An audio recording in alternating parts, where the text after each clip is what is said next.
Out why a parking garage in White Plains partially collapsed this morning.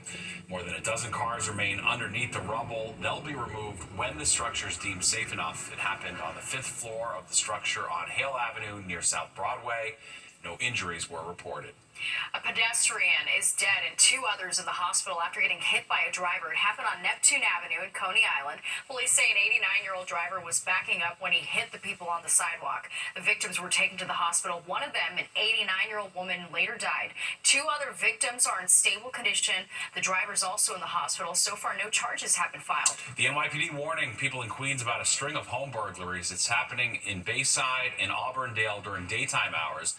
The suspect seen here approaching a home wearing a mask, hat, and holding a pizza box. Police say he's getting inside homes by breaking open windows and is stealing hundreds of dollars worth of jewelry.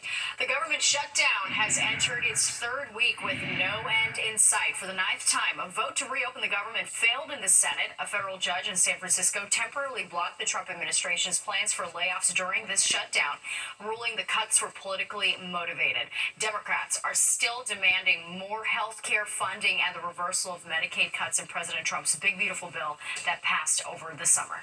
Long Island authorities believe they are about to close a decades-old murder case. A man is now charged for the 1984 murder of a teenager. What investigators found in the trash linking the alleged killer to the case. All right, and Diddy went from international superstar to convicted felon. What's next for him as he heads to prison?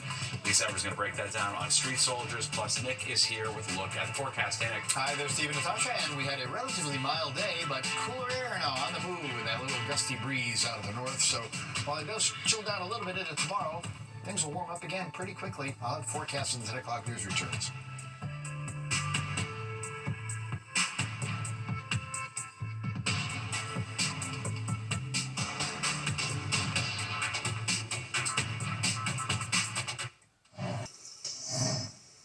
A breakthrough in a 40-year-old cold case on Long Island. Prosecutors bring charges against a man accused of killing a 16-year-old girl. They claim the suspect is linked to the crime through DNA found on a smoothie straw he tossed in the trash. Fox 5's Richard Giacobbe has reaction from the victim's family.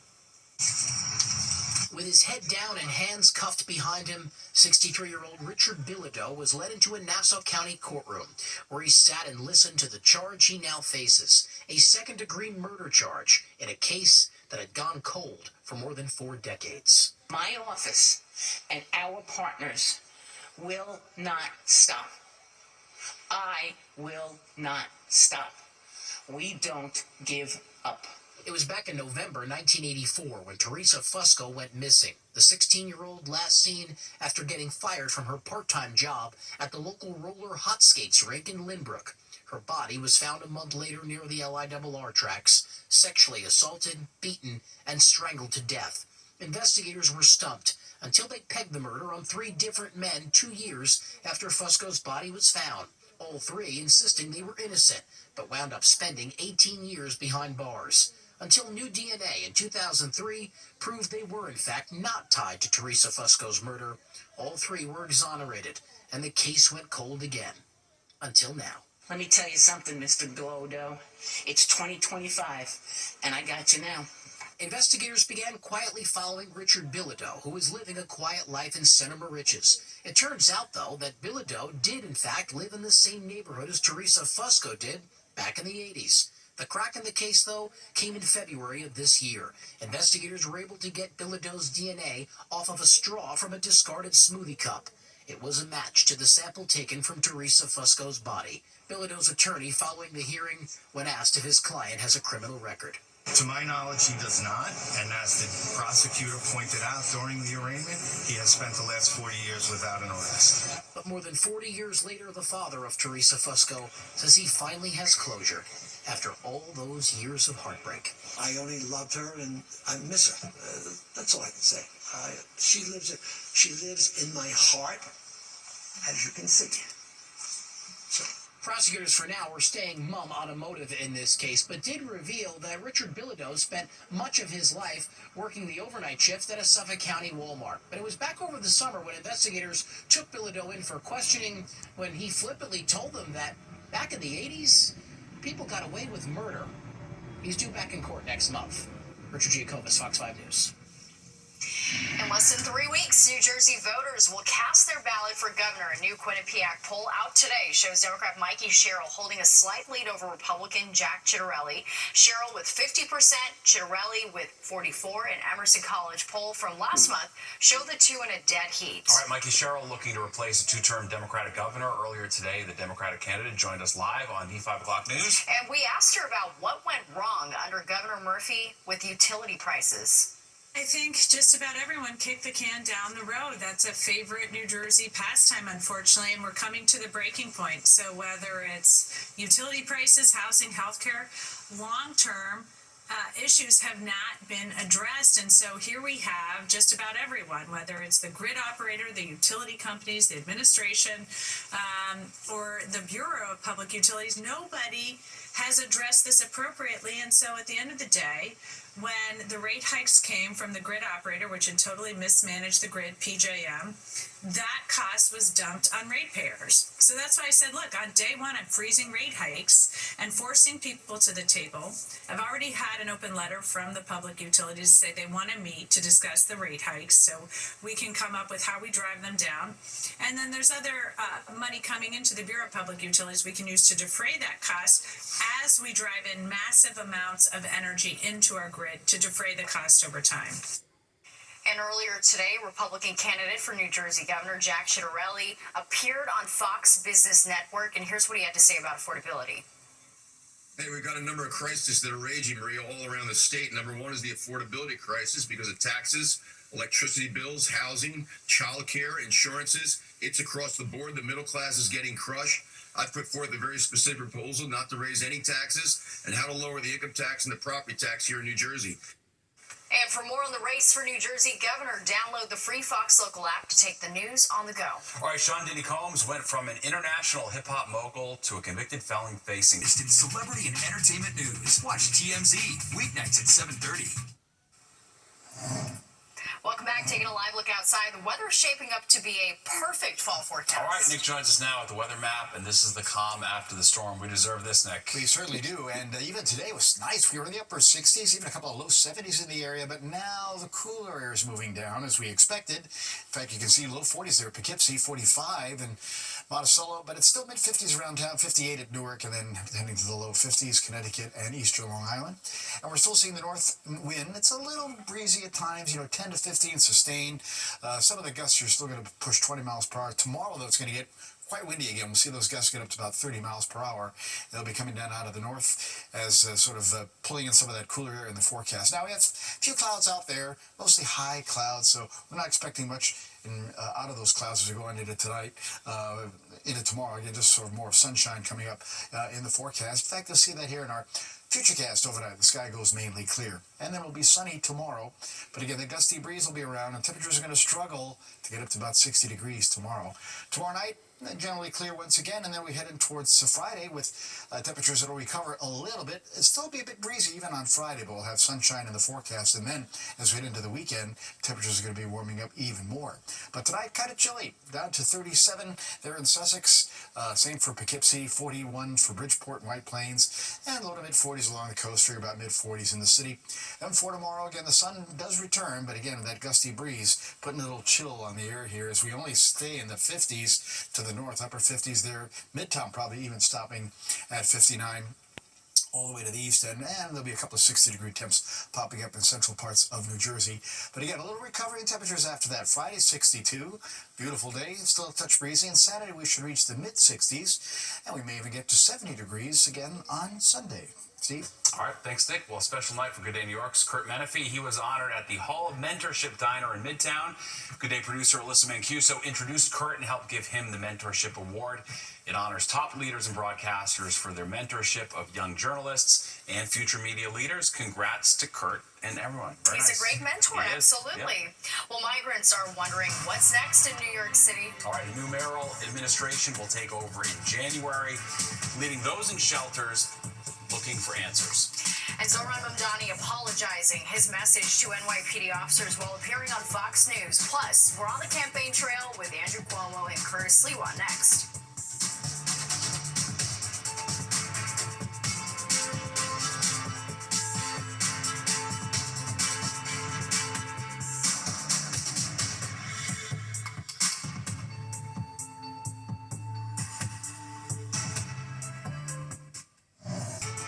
o'clock news. Well, it's been a flashpoint of the migrant crisis. Hotels turned into shelters. Asylum seekers are still living in some locations, unsure of what comes next. Welcome back to the 10 o'clock news. I'm Steve Lacey. And I'm Natasha Verma. The height of the migrant crisis may be over for New York City, but those who came here are still facing uncertainty. That's right. Those living at the Row Hotel shelter in Midtown are receiving notices that they must leave. Fox 5's Jessica Formoso brings us their story. Dori Salazar stands outside the Row Hotel in Times Square Wednesday night thinking about what will happen come February. The Venezuelan native arrived in New York in September of 2024. She and her family of 8, including 4 small children, were placed in 2 different migrant shelters before coming to the Row. They've been living here for about 10 months, but just recently they received this letter from the city stating come February 19th of 2026, they will have to leave the hotel. How are they going to kick us out with the kids? If it was just us adults, we could manage. But with small children and winter coming, I'm worried. The letter, which is in Spanish, doesn't give specifics. It just reads, someone will be in touch to talk about their next steps leaving the emergency shelter and what their options are, including reapplying to stay at the shelter longer. Other migrants have been told they would need to leave as early as December. They get a piece of paper that doesn't have exact information on it, doesn't have real details, doesn't have a number or somebody they can see. Paramalu, community organizer and president of the organization Rock NYC, says the city can't leave families on the street. People are going to now have to sign up and register at the DHS, Department of Homeless Services in New York City, so that they can get a shelter there. They need to go up to the Bronx to PATH, and that's where they're going to do the intake center for families and children that were once in the migrant system.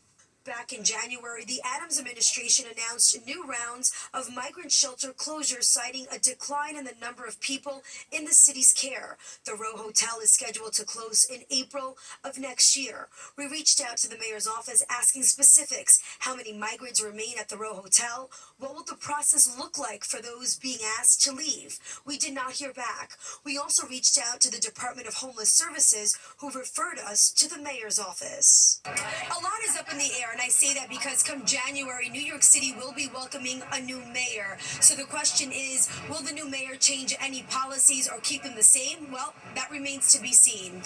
In Times Square, I'm Jessica Formoso, Fox 5 News. In the race for mayor, early voting begins on October 25th, and all 3 candidates are in full campaign mode. Democrat Zohran Mamdani was in Queens outlining a new plan to recruit more teachers because of an ongoing teacher shortage. It's been difficult for the city to meet a new requirement that limits how many students can be in a classroom. Mamdani's plan would target students and adults looking to change careers and become certified to teach. Later in the day, he appeared on Fox News to discuss his agenda, and when pressed about why he hasn't issued a more blanket apology to NYPD officers for comments he made in 2020, calling them racists, he turned to the camera and said this. Absolutely, I'll apologize to police officers right here, because this is the apology that I've been sharing with many rank and file officers. And I apologize because of the fact that I'm looking to work with these officers, and I know that these officers, these men and women who serve in the NYPD, they put their lives on the line every single day. Andrew Cuomo in Chinatown to highlight his plan to rebuild Rikers instead of moving inmates to borough-based jails. Cuomo says his plan is to still tear down the existing Rikers building, but then he wants to rebuild a new jail on the existing site. Cuomo says Rikers can't close by 2027 like it's required to by law, since the borough-based jails will not be completed in time. He was also asked to respond to criticism that he's trying to buy the election after billionaire Bill Ackman donated another $1 million to an anti-Mamdani super PAC. He raises money, I raise money, he has a super PAC, I have a super PAC. That's the way campaigns operate. There's nothing unusual about that, so I don't know what he's complaining about.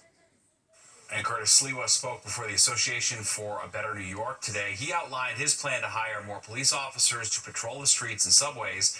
He also spoke about the highly anticipated debate tomorrow night, saying that he plans to put Mamdani and Andrew Cuomo in the same camp when it comes to crime. Sliwa insisting that his public safety plan is the only one that focuses on victims. He also said that he plans to take the high road if he can. I know there's going to be a lot of hollering and hooting from both of them because they have their constituents to satisfy. And I'm going to try to, believe it or not, be the candidate who takes the high road. All right, the three candidates will debate tomorrow night at 7 p.m. ahead of Election Day, of course, on November 4th. And for more on the race for mayor, tune into Battleground NYC. The fight for your vote with host SE Cup. You can stream it weeknights at 7 on the Fox local app or watch it right here on Fox 5 after the 10 o'clock news. Well, a new study reveals bulking up on protein might include a toxic chemical. Yeah, researchers are finding high levels of lead in the products. What to know if you use protein powders. All right, and check your receipts. Some Easy Pass holders say they're being hit with extra charges. Why this is happening to drivers in some toll areas.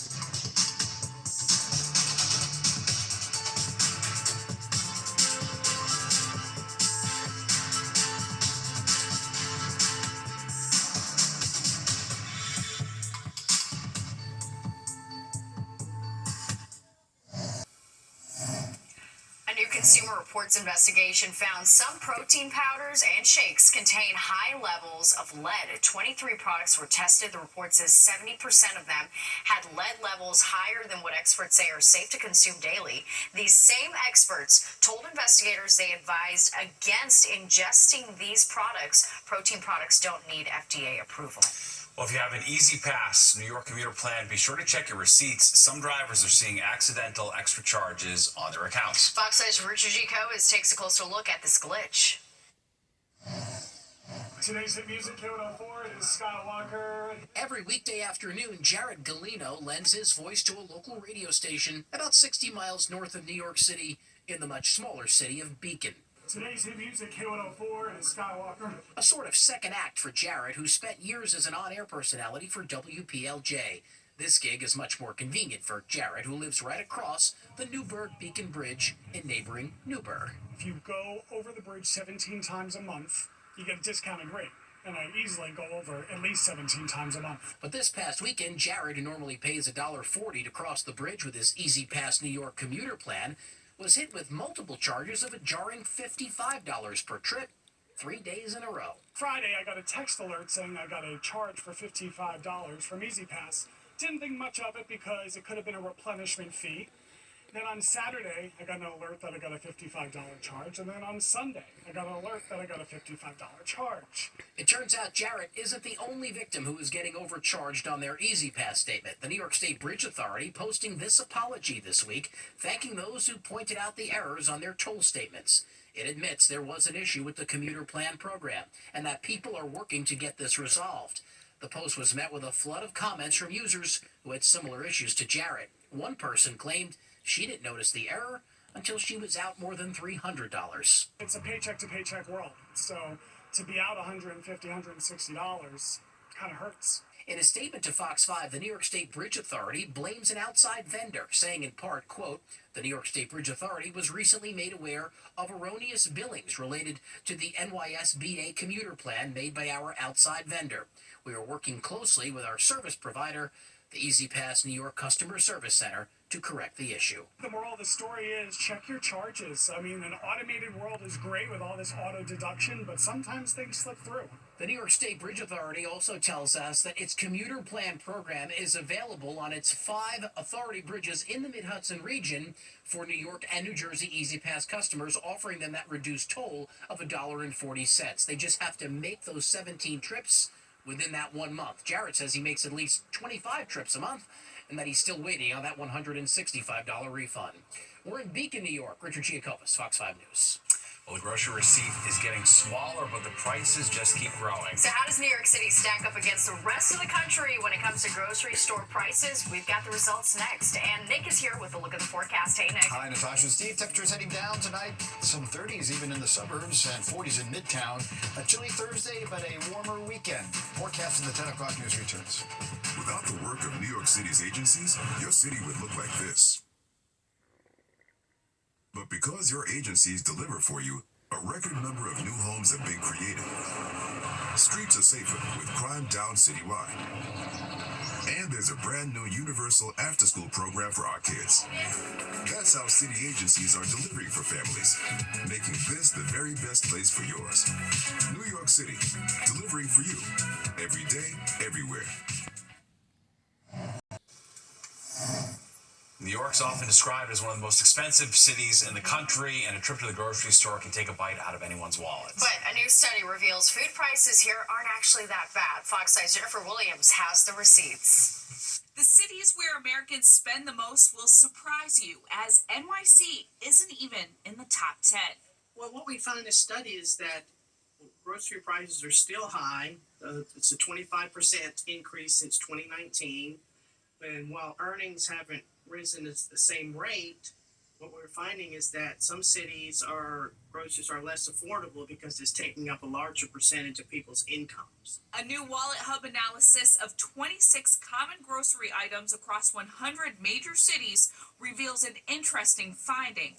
It's not high-cost cities like New York, where residents spend the highest percentage of their income on groceries. We found that a number of Rust Belt cities where the economies are poor, poverty rates are high, median annual incomes are low, those tended to be in the top 10 as far as high percentage, as high as 3.78% for Detroit. Newark, New Jersey was 4th on the list, Jersey City, New Jersey 82nd on the list, and New York City was in the middle of the pack. In New York City, the median household income is just a tad under $79,800. Now, even that doesn't get you very far in New York City, but in terms of grocery prices, that's a lot better than some of these areas at the top of the list. Depends on the supermarket. Like the supermarket makes a huge difference. Like this is an expensive one. There's a lot of options too. I think if you put the effort in, you can really compare prices here probably. People know their secret place to get cheap food. That's my guess. We asked New Yorkers why they don't spend a lot on groceries, and this answer won't surprise you. A lot of people like to go out to eat, I have to say here. There's so many options. No, we got the best restaurants in the world. People just eat out. Now, for those looking to stretch their grocery budget further, financial experts recommend coupons, buying in bulk and the store brands, and utilizing cashback credit cards. On the Upper East Side, Jennifer Williams, Fox 5 News. A little perspective always helps. I feel like I've been going to the wrong grocery store though. Mine's awful expensive. Yeah, that's you gotta know which one is like the right price. Sure. All right, let's go Nick now for a look at the forecast. Gorgeous today and getting better from here, right? Hey, well, yes, for sure. At least we'll have a couple of dry days of weather ahead. Just going to cool down a little bit tonight into tomorrow before it warms back up again in time for the weekend. So some better news there too. Hey, how about 68 today? That's 3 degrees above the average. Now 56 the low this morning. Well, it'll be about 10 degrees colder out the door tomorrow morning in the city. 84.32 the records. That was back in 1876. Sunrise should be pretty at 7:07. A great nostalgic Boeing airplane, and sunset at 6:15 p.m. Right now it's 56, still mostly cloudy, but we'll get that clearing trend here shortly. North wind lightened up a little bit, 5-10 miles an hour. Humidity's pretty dry, pressure rising, good sign there, 2997. And again, rainfall. Well, let's talk about it because we did get the rain from that nor'easter. So our rainfall deficit went up about an inch in the good direction. So now we're only 7¼ inches behind rainfall. So again, we still have a ways to go. And the result still is we have a severe drought condition across much of North Jersey, and it's a moderate drought. Rest of North Jersey, Lower Hudson Valley in the city, and including Suffolk County up into southern Connecticut. So looks like no real significant rain, though, is coming anytime soon. Maybe some showers Sunday night into Monday. Right now, we're down to the 40s, Hudson Valley, 50s in town, low 50s in the Hamptons up towards Hartford, and then mid-50s heading down the Jersey Shore. Wind has backed down a little bit. Still may be a touch breezy, but we're going to show you the temperature change. As you can see, we are heading in the cooler direction, 4 or 5. It's as much as 14 degrees cooler than last night. There's the wind out of the north, 10 to 15. Some of the gusts are still pushing 25 or so. Tomorrow, those wind gusts will get up to about 30 miles an hour, so it is going to be another windy and much cooler day. Upper 60s today, though, just about everywhere we go here around town. Low 60s, Hudson Valley to Hartford, 72, Newark, even 69 at Belmar. And a lot of the Northeast seeing some of that milder weather, really southern New England, but but then you can see Albany, Rochester didn't get out of the 50s today. That's going to be the story for most of the area tomorrow. 70s in Washington, D.C., and then as we head south and west, we find some 80-degree weather, Columbia, South Carolina to Nashville, and cools off a little, Pittsburgh to Chicago. All right, here's some of those clouds still around here. The clearing line not that far up in the Catskills. It will get here tonight because the high pressure zone is building on down from the Great Lakes region, but again, the proximity to that storm offshore, the high pressure here, that wind kind of gets funneled down here, which is why it's going to be rather breezy into tomorrow. In the meantime, temperatures into the 80s, middle part of the country once again. We'll see warm up a little bit here over the weekend, not 80s, but maybe 70 by Sunday. 50s northern states, 61 Seattle, 60 San Francisco to LA. Vegas only 68 today, but it was 80-degree weather across much of Florida. All right, our futurecast tonight, down to the 30s we go in the Hudson Valley, and mid-40s around town, low 40s near the coast tomorrow. Struggling to get to 60, mostly upper 50s in most areas, 59 for the city. And tomorrow night, again, clear, cold again, down into the mid-30s, I should say, up there to the north and west. Mid-40s again in the city, and then we'll end up towards the lower 60s. A little recovery starts on Friday, and even better for the weekend. A little windy tomorrow, again, 59, breezy, 62 on Friday, 65 on Saturday. Looks good. Sunday, 70 degrees. Well, you'll see showers coming in at night. We'll get a little breezy during the day. Those showers lasting into Monday morning, and then we'll dry it out for Tuesday and Wednesday. Natasha and Steve. Very well. All right, thanks, Nick. Well, honoring a trailblazer in New Jersey. Dr. James Still, an icon of Black achievement, now part of the New Jersey Heritage Trail. His story next.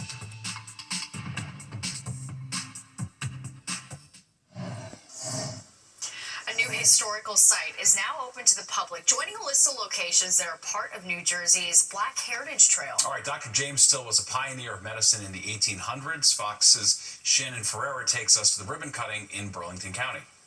Thank you for really attending this special gathering where we celebrate the milestone of Dr. James Still's historic office. Honoring the legacy of Dr. James Still, restoring his 1855 medical office, and preserving his memory for generations to come. This site, too, I think is terribly important because it reflects a really important aspect of our nation's and our state's history, and that's that aspect of Black achievement and excellence, which Dr. Still so richly demonstrates. Dr. James Still, born to former enslaved Africans, he grew to be a renowned herbalist and self-taught physician, known as the Black Doctor of the Pines.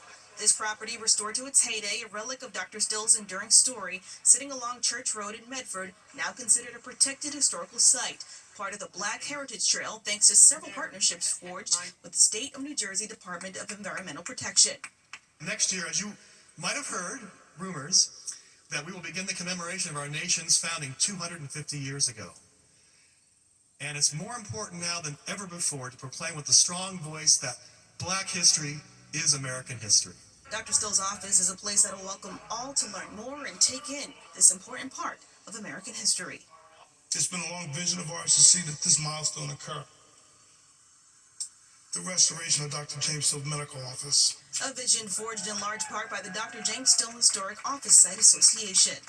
In the words of Dr. James Still, in all our dealings, let truth be our guiding light. And Dr. James Still and the Still family legacy continues to be our guiding star as we strive to honor him and bring forth the enduring story and uplift and empower future generations. Offering generations the chance to soon take in interpretive displays, an herbal garden, and programming that'll bring visitors to the core of this fascinating piece of history. His life and work has made a positive impact on families and people of New Jersey for many generations. In Medford, Shannon Ferreira, Fox News. Very nice. Pretty amazing. Yeah, for sure. And there's more of the 10 o'clock news straight ahead. All right, we'll be right back.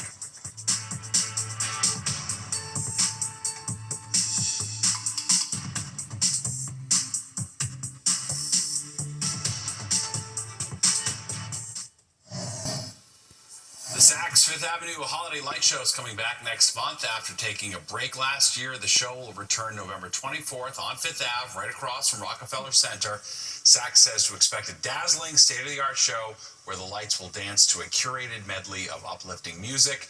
The show will run from November 24th through Christmas, repeating every few minutes after sunset until 11 p.m. All right, sign of the season there. Still got a little fall left, though. Yeah, we got a little bit, and it was a really nice fall day today, Nick. Yes, and a nice fall night coming up, a little on the chilly side. We have some 30s coming in north of the city there, North Jersey, Hudson Valley. Mid-40s in town, and low to some mid-40s along the coast. Tomorrow should be a beautiful day, just windy at times. We're staying in the upper 50s, though, so that is below average for this time of the year. A little breezy, but sunny Friday, 62. Saturday, nice, mid-60s, that's where it should be. Sunday, 70. And a nice day, but the showers come in at night. They may linger into the first part of Monday. Turns windy Monday at 64, then we'll dry it out for Tuesday and Wednesday. All right, thanks, Nick. Don't go anywhere. Battleground NYC, the fight for your vote is next at 11 with host SE Cup. And then stick around for Good Night New York with Crystal Young and Ryan Christopher at 11:30. All right, that does it for us tonight. If you missed any part of the 10 o'clock news, you can always catch an encore on our free streaming app, Fox Local. Where you can stream our newscasts anytime. Have a great night. We'll see you tomorrow.